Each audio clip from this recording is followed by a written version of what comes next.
Let's begin at the Central Criminal Court, popularly called Old Bailey in London, where Ike Kuremadu, a former deputy president of the Nigerian Senate, and his wife were found guilty of organ harvesting, along with a doctor who is said to have been the middleman.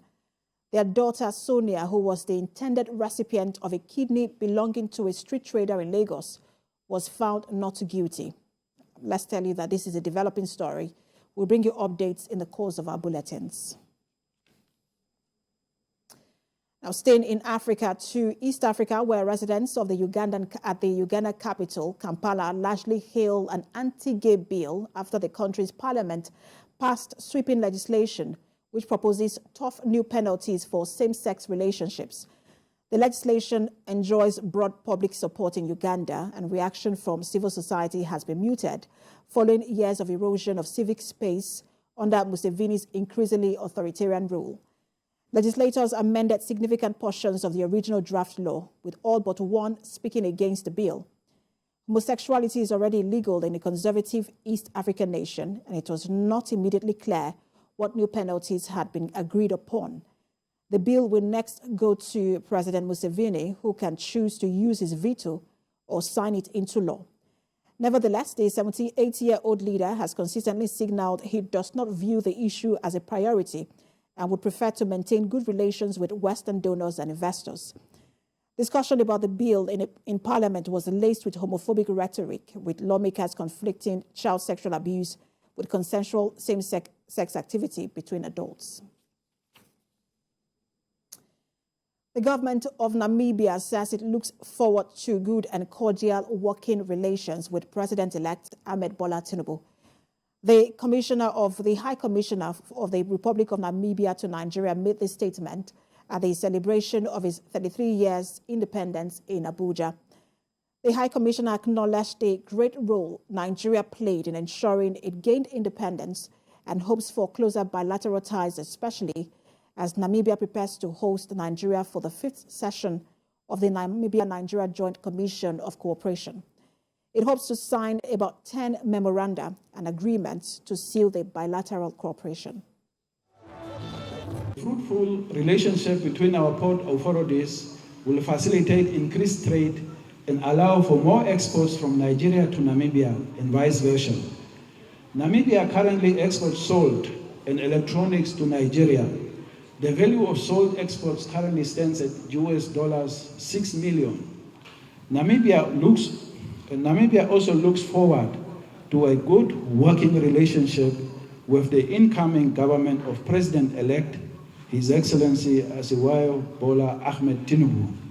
Is that of two brotherly people bound together by very close socio-cultural and historical ties.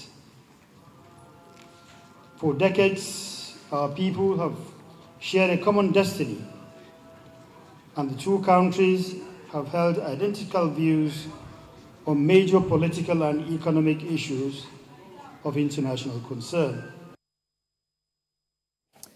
And meanwhile, Zimbabwe has taken steps to improve the welfare of civil servants by awarding them a 100% salary increment. Government-owned, that's according to the government. The salary hike, however, barely keeps up with Zimbabwe's soaring inflation rate, currently at 92.3%. The Finance Ministry issued a statement revealing the pay review, which includes an enhanced $250 COVID-19 allowance for all civil servants and $80 monthly allowance for teachers.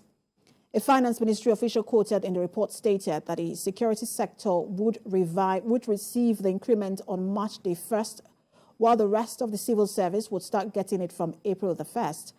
A representative of the teachers' union interviewed by a magazine commented that the salary increment was exciting, but pointed out that the increment in COVID-19 allowance was still not sufficient. In addition, a Nurses Association representative indicated that further talks would be held on Wednesday to discuss the allowance. In 2020, Zimbabwe's healthcare sector was paralyzed for over 4 months due to a doctor's strike, and the government cited the inability to increase salaries as a reason for the strike. And now to Lebanon, where Lebanese officers have fired tear gas at hundreds of people, mostly retired members of the security forces, who had gathered near government buildings in the capital to protest against deteriorating economic conditions. Crowds on Wednesday gathered in the streets of central Beirut, carrying Lebanon's tricolor flags, bearing the logos of security forces. The protest was called for by retired soldiers and depositors who have had limited access to their savings after local banks imposed informal capital controls amid Lebanon's financial crisis, the worst in the country's modern history. The protesters demanding better pay hauled stones at the officers protecting the government headquarters and repeatedly tried to break through the fence. Several people suffered breathing problems from the tear gas. The demonstrators were angry at the worsening value of the state pensions paid in a local currency. The Lebanese pound has lost more than 98% of its value against the United States dollar since 2019, with the situation deteriorating in recent weeks.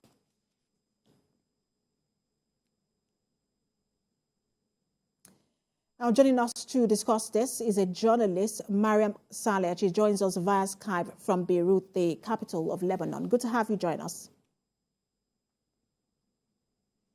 Thank you for having me. So we've seen several protests in Lebanon just because of the issues around corruption, governance, and then the blast in Lebanon. That was, I think that was in 2020. But talk to us about what exactly triggered this particular protest.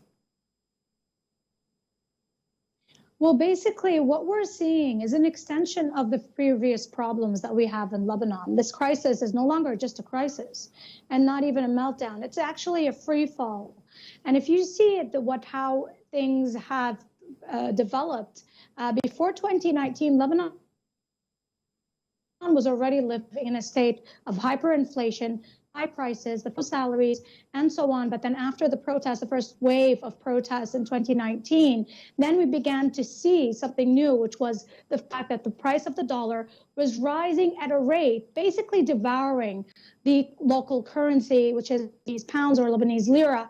And this is what we're seeing right now. And the latest event that happened, an issue that happened, was that in just 1 week, just last week, we had the price of the dollar go from 80,000 Lebanese lira per dollar to 140,000 Lebanese lira, which it's basically a dramatic increase, something that was considered crazy. And it was also fluctuating, changing up and down between that price, between 100,000, between 140,000. A lot of supermarkets closed, pharmacies closed even because they could not keep up with the price of the dollar, which continued to rise. They needed to change their the price of the products, the price of the medication, and so on and so forth.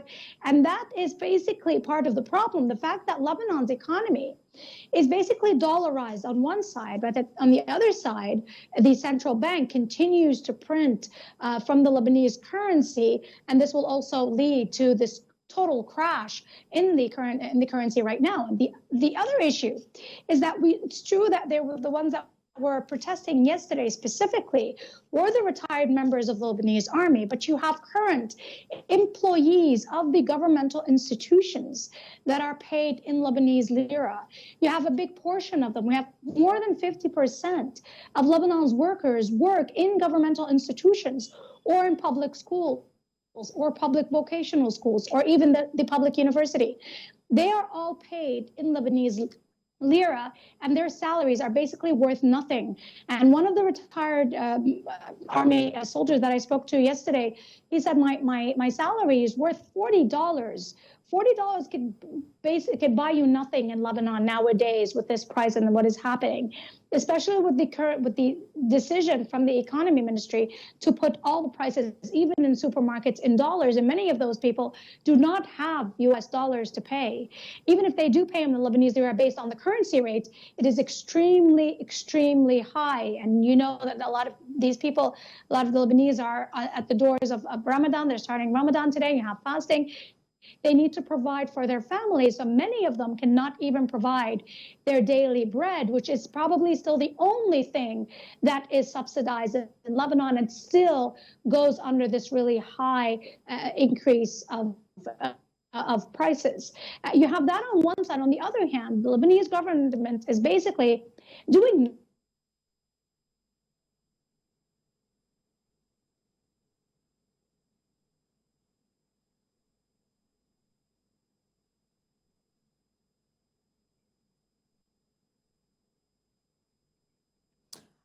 Mariam, I think that we've lost connection with you. I just want to be sure that we still have you. All right, yes. I think it's just a connection problem. I think. All right. Great to have you back, Mariam. We're having a network challenge. But let's talk about how the government is addressing this particular crisis. Yes, exactly. The government is basically taking no urgent steps. I mean, if you're in a state of a total free fall in your economy, it is time that the government should actually take urgent steps in order to at least stop this peak in the price of the dollar facing the Lebanese lira. So this is something that we are not seeing from the Lebanese government. The Lebanese government had been trying to go and negotiate with the IMF.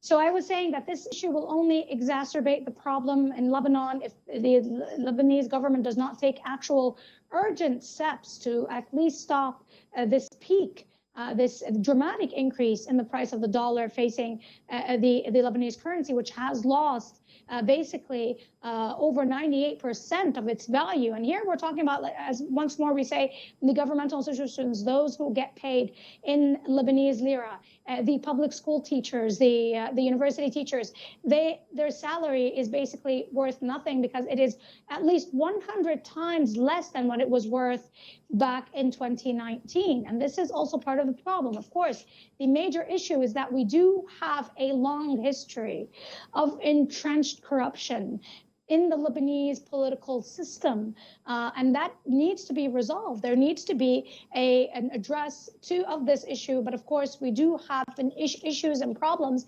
and corruption even within the judicial system. So therefore it seems that all these institutions need to be rebuilt in some way. The political class need to find a solution at least now, and one of the major steps that needs to be taken is to elect a president of the republic.